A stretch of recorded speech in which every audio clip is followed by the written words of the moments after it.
প্রয়োজনে জামাতে যোগ দিব, তারপর আওয়ামী লীগের বিচার আমি দেখতে চাই। প্রয়োজনে এনসিবিতে যোগ দিব, তারপর আমি আওয়ামী লীগের বিচার দেখতে চাই। প্রয়োজনে বিএনপির রাজনীতি ছেড়ে দিব, তারপর আমি আওয়ামী লীগের বিচার দেখতে চাই। জনাব তারেক রহমান, আপনাকে বলতে চাই, আপনার মা বাবা এক ভুল করছে দীর্ঘ 17 বছর, সেই ভুলের মাসুল দেওয়া লাগছে।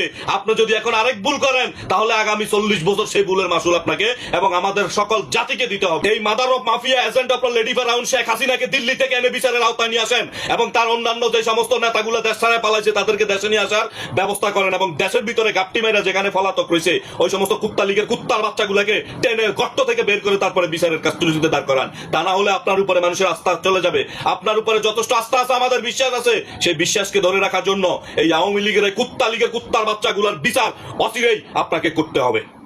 প্রয়োজনে জামাতে যোগ দিব, তারপর আওয়ামী লীগের বিচার আমি দেখতে চাই। প্রয়োজনে এনসিবিতে যোগ দিব, তারপর আমি আওয়ামী লীগের বিচার দেখতে চাই। প্রয়োজনে বিএনপির রাজনীতি ছেড়ে দিব, তারপর আমি আওয়ামী লীগের বিচার দেখতে চাই। জনাব তারেক রহমান, আপনার